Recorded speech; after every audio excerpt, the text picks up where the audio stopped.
Hi, welcome to Store Brand Comics, the Store Brand cartoon show. I'm still figuring out how to introduce this. I'm Tio, and this is Mom. Hi, I'm Mom.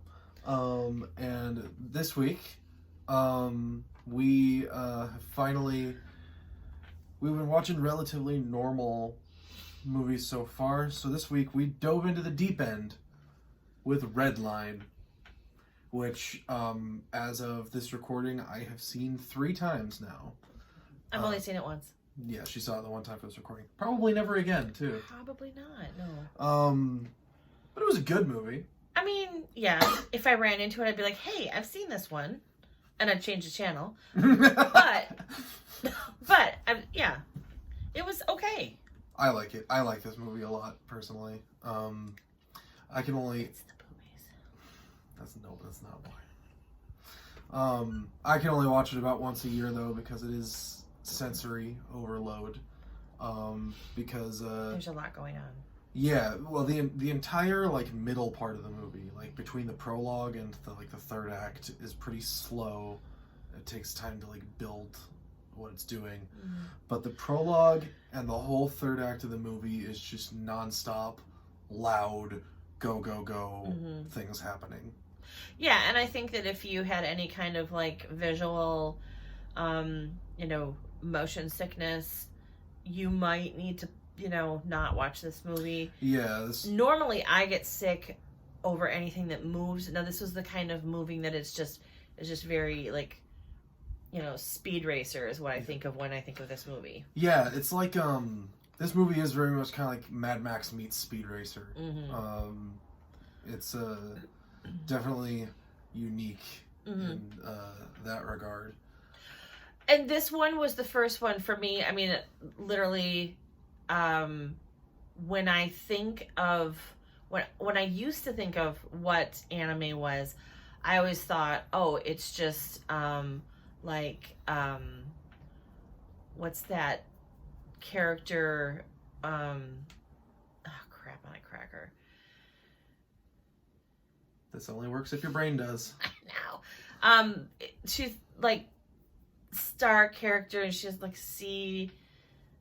Oh, never mind. Are you talking about Sailor Moon? Thank you. Yes. Okay. What are you talking about? Yeah. So that's what I thought all anime was just like Sailor Moon-esque, and then somebody said, no, anime is very much. They have a lot of adult stuff, and I thought, oh, well, gosh, how adult could you be with a cartoon? Okay, people. This is definitely not child-friendly. No, this is not a children's movie. At one point, they've just got this chick in a pair of shorts and boobies. I mean, no point. It was just gratuitous boobies. Yeah. In the middle of a cartoon. In a cartoon. So, for me,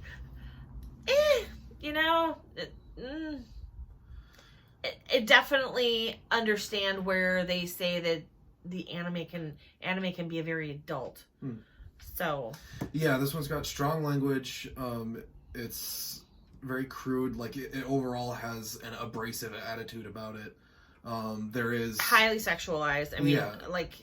Though there is only one very, very brief scene. She's definitely over exaggerating this. Oh, I'm sure I am. But I'm a mom. Yeah.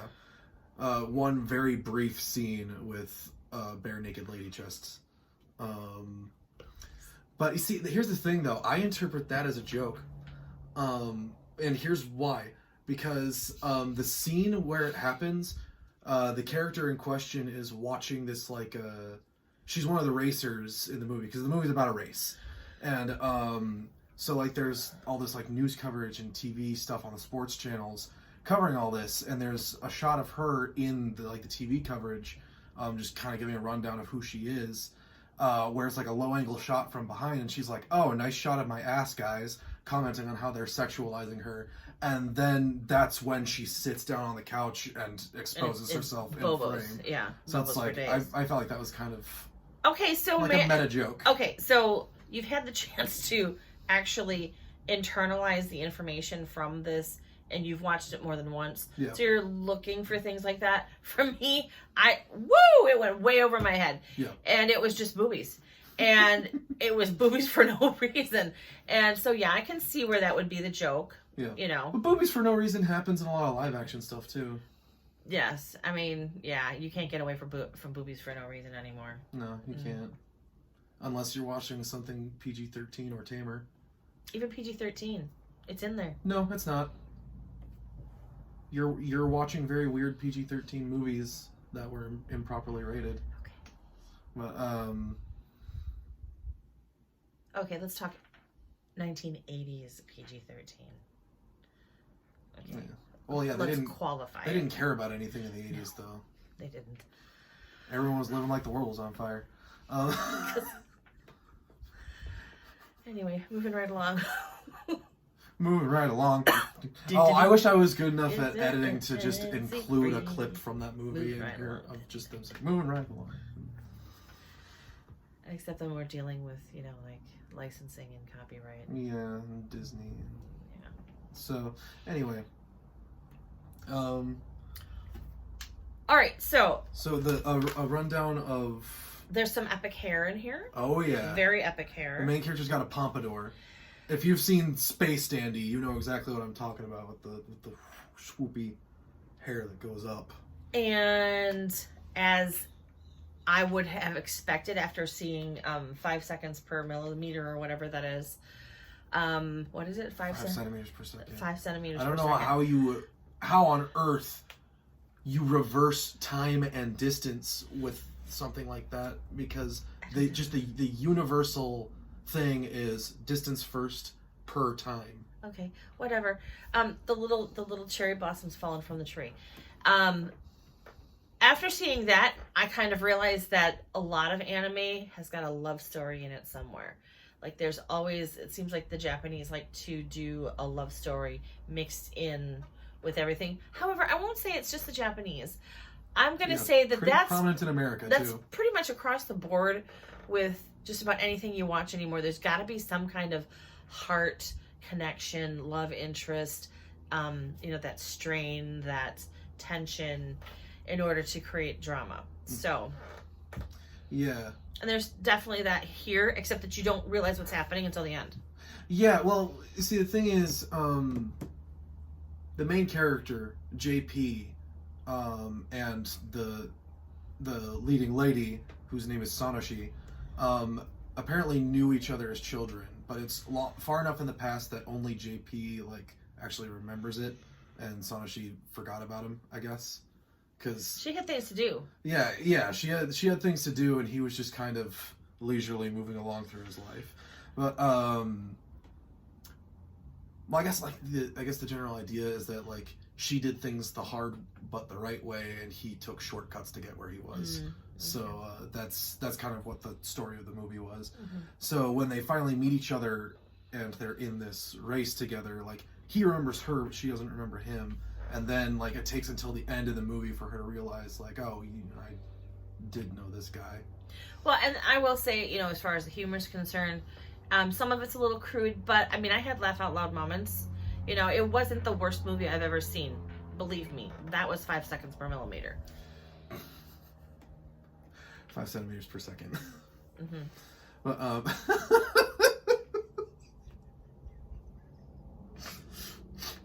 anyway, but yeah, I will say it's a little awkwardly paced, but one of the best scenes in the movie is the one where everybody's coming into the diner, especially because of the fight that breaks out.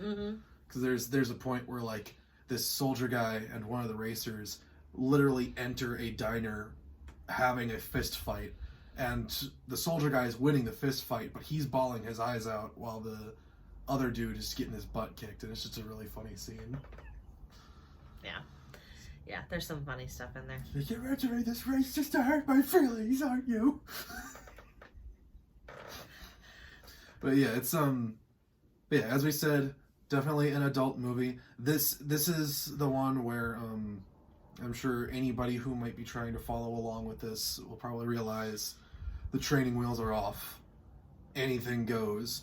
These movies can be as weird or as mild. My brain has been accosted. Yeah. So when we eventually get to the movie Akira, that's actually going to be a step down from this, which is crazy. Okay. Because Akira is definitely one of the ones that a lot of people point to and say, like, anime is weird, and this movie is one of the weird ones.